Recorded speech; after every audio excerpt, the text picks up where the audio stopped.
Deputado, nobre deputado Inocêncio Oliveira, preside nesse momento nossos trabalhos, senhoras e senhores parlamentares, aqueles que nos acompanham pela TV Câmara, pela internet, obrigado pela ilustre presença do novo deputado Inocêncio, sempre tem sido um ícone do nosso trabalho, um parlamentar sério e competente, que nos serve como espelho para a nossa atuação. Prazer muito grande ter Vossa Excelência aqui neste nosso pronunciamento. Muito obrigado. Eu gostaria, me dirigindo a todos que nos acompanham nesta tarde, falar sobre diversos assuntos que têm pautado o nosso trabalho aqui no Parlamento. Tenho trabalhado já no terceiro mandato parlamentar nessa casa, pelo Estado de São Paulo, pensado muito a respeito do caminho que o ser humano, a humanidade tem tomado e qual será o mundo que deixaremos para os nossos familiares e para aqueles que virão após nós. Dias atrás fiquei sabendo, tomei conhecimento de acontecimentos estarrecedores que a população africana tem sofrido. Infelizmente, mais um dos muitos que sabemos sobre esta já sofrida população. No entanto, o fato que gostaria de relatar para os senhores e senhoras hoje é de um homem chamado Joseph Kony, um assassino e líder guerrilheiro de Uganda, na África. Como se já não bastassem as condições de vida que aquele povo enfrenta, este homem contribui ainda mais para a sua condição desumana de vida. Ele sequestra crianças e as obriga a cometer crimes para manter o seu domínio e poder no território africano. Este homem faz com que crianças façam uso de armas para matar os próprios pais e ainda mantém as meninas como escravas sexuais. Ele já sequestrou, segundo estimativas, mais de 30 mil crianças e as forçou a serem soldados na África Central. Isso tem acontecido lá, pasmem, há mais de 26 anos. E ele ainda continua impune porque é invisível aos olhos do mundo. Poucos sabem seu nome, poucos conhecem os seus crimes. Nobres deputados e deputadas, será que conseguimos perceber a gravidade desses fatos? Ou já estamos tão acostumados com as desgraças da vida que não damos mais importância a acontecimentos como esses?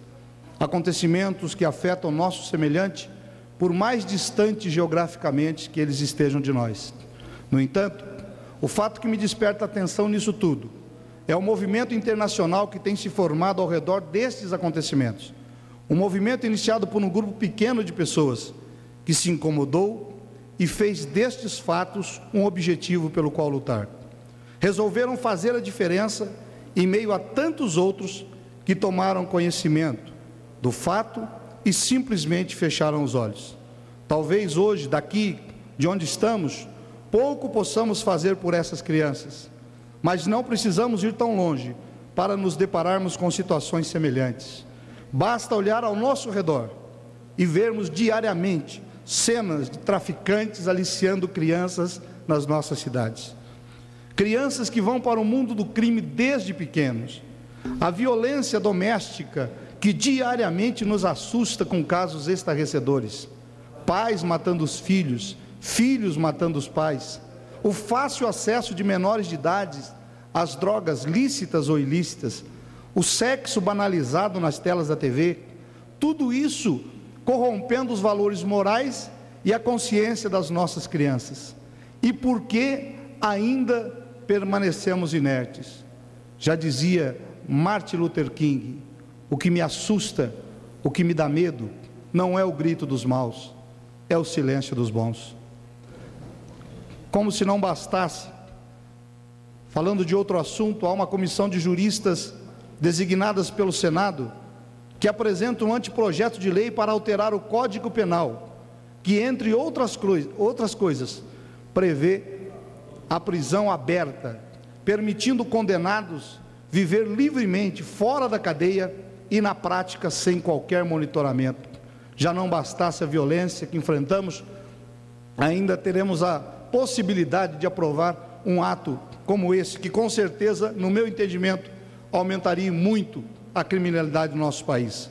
Isso já bastaria para meu posicionamento contrário a esse anteprojeto de lei, mas há ainda o aspecto da vida, pois também propõe o aumento das possibilidades para que uma mulher possa realizar abortos legalmente. É esse mesmo mundo justo e moral que queremos construir?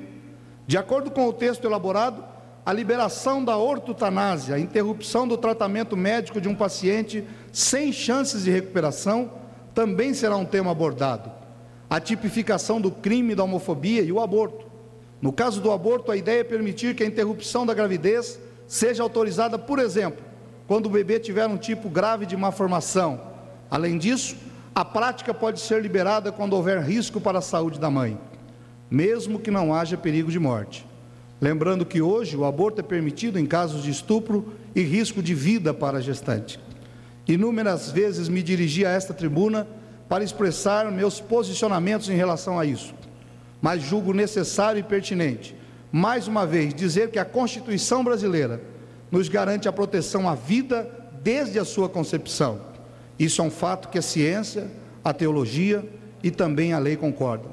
O aborto é um atentado contra a vida, e só Deus, na minha visão, pode decidir sobre a vida do ser humano. Gostaria de fazer um alerta também a nós parlamentares, através deste pronunciamento. Precisamos urgentemente promover mais políticas públicas que possibilitem o acesso à educação, pois só assim nossas crianças estarão protegidas, tanto no que diz respeito à informação para o não envolvimento com as drogas, quanto outras questões que a vida lhes trouxer. Certamente a educação é a chave para as gerações futuras. É através dela que essas crianças se instruirão acerca da vida, pois a mente instruída é uma mente livre. Com tantas necessidades importantes no nosso país, me pergunto por que ainda existem pessoas que se preocupam, por exemplo, em tirar o registro profissional de uma mulher, por ela usar em seus sites e redes sociais conteúdo que vincula a sua profissão a posicionamentos religiosos. Por que isso incomoda tanto? Por que não concentram suas forças em fazer algo positivo pela sociedade?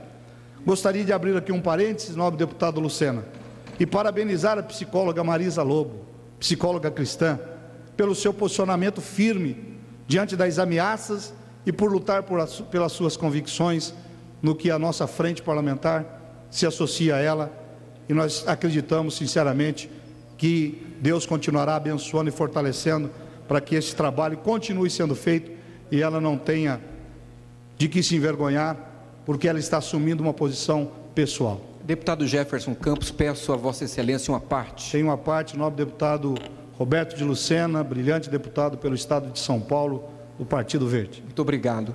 Inicialmente, deputado Jefferson Campos, eu quero saudá-lo, eu quero parabenizá-lo por este brilhante e contundente pronunciamento, bem como pelo mandato parlamentar que Vossa Excelência vem exercendo com grande brilhantismo aqui nesta casa, em nome do nosso povo paulista. E quero, aproveitando neste momento a fala de Vossa Excelência, quero lembrar, deputado Jefferson, que o preconceito e a discriminação sofrida pelas igrejas evangélicas, pelos evangélicos neste país, é algo histórico. Desde 150 anos atrás, quando os primeiros missionários presbiterianos chegaram neste país e foram recebidos na cidade maravilhosa do Rio de Janeiro com muita resistência aos movimentos evangélicos que aconteceram a partir daí, inclusive pela igreja que Vossa Excelência, da qual Vossa Excelência faz parte como pastor, e um pastor honrado e respeitado na sua instituição, que é a Igreja do Evangelho Quadrangular, uma das instituições maiores, mais sérias deste país, que está em todo o território nacional, fazendo um grande trabalho, não somente de evangelização, mas um trabalho social. Quanto, deputado Jefferson Campos, a Igreja do Evangelho Quadrangular já foi perseguida, não somente na sua fundação, quando tinha suas tendas queimadas, os seus prédios depredados, os seus missionários e pastores perseguidos e muitas vezes inclusive presos, mas até os dias de hoje, quando as armas que são usadas são armas de outra natureza. E nessa esteira de perseguição, nós vemos o que tem acontecido nesses últimos dias com a psicóloga doutora Marisa Lobo. E eu quero aqui somar-me a Vossa Excelência na defesa desta psicóloga, desta profissional, que nada mais tem feito a não ser honrar a sua profissão, honrar a promessa que fez quando fez os seus votos, quando fez o seu juramento profissional. A psicóloga doutora Marisa Lobo não foi, deputado Jefferson, não foi acusada com provas em nenhuma situação. Ela tem sido vítima de preconceito, vítima de discriminação, vítima de perseguição, e eu espero que esta casa seja sensível a ver não somente no caso de Marisa Lobo, mas neste caso, no caso de Rosângela Justino e outros, os sinais de um ambiente muito perigoso que está se construindo, um ambiente perigoso que tem se construído no país, onde as pessoas são rotuladas e discriminadas e perseguidas por causa da fé que professam. Deputado Jefferson, muito obrigado pela parte de Vossa Excelência. Mais uma vez, meus parabéns pelo pronunciamento em defesa da vida, em defesa da família, e mais uma vez, meus cumprimentos pelo vosso grande mandato. Eu é que agradeço, gostaria de incorporar ao meu pronunciamento a fala de Vossa Excelência, deputado Roberto de Lucena, também pastor da Igreja Brasil para Cristo, um homem honrado que tem engrandecido o parlamento e aqueles que aqui lhe enviaram. Muito obrigado, pelo sempre brilhante pronunciamento de Vossa Excelência, que enriquece nesta tarde de quinta-feira a palavra deste parlamentar. Muito obrigado pela deferência. E eu gostaria ainda, dentro do tema, também falando sobre as drogas que acabei de citar há pouco, falar que só em 2011 a Previdência Social gastou mais de 107 milhões com auxílio-doença a dependentes químicos em nosso país. E eu estou apelando aqui, inclusive, para os magistrados, pela agilidade das decisões que respaldam, por exemplo, a venda dos bens apreendidos, decisões judiciais que poderiam fazer com que o Fundo Antidrogas ou os tribunais de contas pudessem ter recebido esses mais de 2 bilhões que hoje estão travados com bens que pertenceram a traficantes. É apenas uma das ações que nós poderíamos tomar para o combate desse mal tão nocivo que hoje está permeando a sociedade, as nossas crianças, as grandes e pequenas cidades do nosso país. Esta realidade, ela mostra que às vezes nós acabamos matando uma mosca e engolindo um elefante, como se diz no ditado popular. Ou seja, acaba dando importância a pequenas decisões, como acabamos de falar aqui, da psicóloga cristã Marisa Lobo, e às vezes não vemos os grandes problemas que nós temos enfrentados no nosso país. Falou com muita propriedade aqui o deputado que me aparteou a respeito das ações que as igrejas evangélicas, e eu não poderia me furtar neste momento também de citar as ações que têm sido empreendidas pelas nossas igrejas evangélicas ou não, para que a sociedade brasileira seja tirada de situações de miséria, das drogas, dos crimes, do alcoolismo, da vida familiar desregrada que muitas vezes acometem. Eu não tenho nenhuma dúvida em afirmar aqui que são essas entidades religiosas as maiores recuperadoras de vida do nosso país. Como pastor evangélico há mais de 24 anos, filho de um pastor há mais de 40 anos, meu pai exerce essa atividade, eu gostaria de citar aqui, Vossa Excelência falou, deputado, sobre a perseguição que já sofreram os evangélicos no país de uma forma geral. Na minha região, Sorocaba, nós temos o Morro de Ipanema, que instalou-se ali a primeira siderúrgica nacional, aproximadamente 50 anos antes dos Estados Unidos, e vieram para cá, da Europa, aqueles que instalaram ali esta siderúrgica, e ali, deputado, havia um cemitério específico para serem enterrados aqueles que lá vieram, porque eram protestantes. Graças a Deus avançamos muito nesta questão da discriminação, embora ela ainda haja e ainda seja latente no nosso país. Cito aqui, por exemplo, o nosso presidente da Igreja do Evangelho Quadrangular, pastor Mário de Oliveira, que já foi perseguido, já foi preso, sempre pela pregação do Evangelho. E preside hoje esta igreja que nos últimos anos tem crescido muito para a glória de Deus, nós dizemos isso aqui também, para bem do povo brasileiro, onde hoje já somamos mais de 17 mil igrejas, mais de 50 mil pastores pertencem à Igreja do Evangelho Quadrangular. Hoje são 400 institutos teológicos quadrangulares, formando mais de 10 mil alunos. Já estamos em mais de 140 países. E temos, além de outros, eu gostaria de citar alguns trabalhos sociais, realizados, por exemplo, em Minas Gerais, com a Casa da Provisão, durante o tsunami ocorrido há algum tempo atrás. Nós conseguimos, através da Casa da Provisão, enviar quase mais materiais do que o governo brasileiro para os atingidos pelo tsunami. Gostaria de citar aqui o trabalho do pastor, também deputado federal, Josué Bengston, lá em Belém do Pará, onde tem um projeto que trabalha com os presidiários, mas não apenas com os presidiários, trabalha com a família daqueles que estão do lado de fora, para que quando estes voltem para o seio da sociedade, não encontrem uma família desorganizada, uma família que está à mercê das dívidas contraídas dentro dos presídios, e que eles possam continuar na sua vida cotidiana. Quero citar o meu estado, o estado de São Paulo, onde a Igreja Quadrangular é presidida pelo reverendo Rocco de Gílio Filho, através do Conselho Estadual de Diretores, superintendentes, pastores, fiéis, membros, lideranças desta igreja no estado de São Paulo, que tem desenvolvido projetos como o projeto Criança Feliz na cidade de Indaiatuba, que visa tirar crianças das ruas e dar a elas a educação, o alimento, não só para o corpo, mas também para a alma.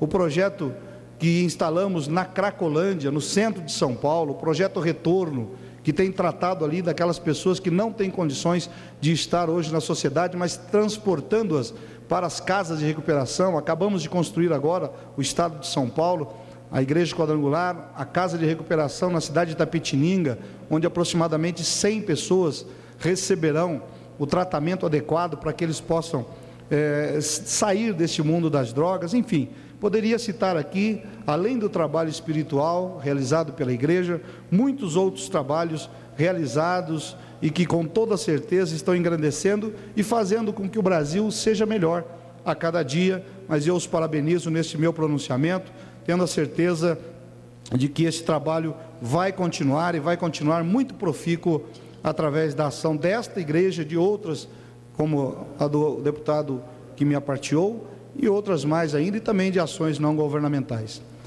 Encerrando já o meu pronunciamento, senhor presidente, senhoras e senhores deputados, eu quero conclamar mais uma vez a nossa população a se envolver com a dificuldade dos próximos, daqueles que estão próximos de cada um de nós. Sabemos que a era da internet nos permite estar próximo de quem está longe, mas não podemos fazer com que ela nos distancie daqueles que estão perto. E o ser humano, ele tem algumas características muito interessantes. Às vezes não valorizamos quem está perto, às vezes viajamos quilômetros para dar um abraço em alguém que já partiu, mas não andamos alguns quarteirões para dar um abraço num amigo que está próximo. Às vezes enviamos coroas para pessoas que já partiram e não temos coragem de dar um buquê, uma flor, uma rosa para alguém que está perto. Às vezes, em lágrimas, dizemos a alguém que já partiu, que não pode ouvir o que dizemos, que o amamos, mas não estendemos a mão a alguém que está ao nosso lado para dizer que ele é importante para nós, que nós o amamos e precisamos dele. Então eu quero conclamar humildemente aqui desta tribuna a todos que nos acompanham, que acompanham esse pronunciamento pela TV, pela internet, que possamos fazer esta análise. E como disse há pouco, o que nos preocupa não é o grito dos maus, é o silêncio dos bons. Este sim que deveria clamar. E esta casa, faço uma meia-culpa, nós muitas vezes nos silenciamos diante de situações que o povo brasileiro espera o nosso pronunciamento. E quando nós nos calamos, aí as pedras têm que clamar. E eu fui enviado para cá, pelo povo paulista, para clamar, para dizer, para falar aquilo que nós pensamos, aquilo que nós acreditamos. E por isso, deputado Amaury, nós queremos, ao encerrar esta palavra, também parabenizar a ministra Gleisi Hoffmann, que recentemente solicitou ao Ministério das Relações Exteriores que apelasse ao Irã sobre a sentença de morte do pastor evangélico Youssef Nakardian, que foi condenado à pena máxima por deixar o islamismo e se converter ao cristianismo. Nesse sentido, o Brasil deu um exemplo na luta e a favor dos direitos humanos, e eu quero aqui publicamente parabenizar a ministra Gleisi Hoffmann, que tomou essa atitude de coragem, e com toda certeza isso influiu muito na mudança da pena do pastor Yosef. Este é o meu pronunciamento. Que Deus abençoe a todos e solicito, senhor presidente, que seja divulgado nos meios de comunicação da Casa e também, se possível, no programa Na Voz do Brasil. Muito obrigado.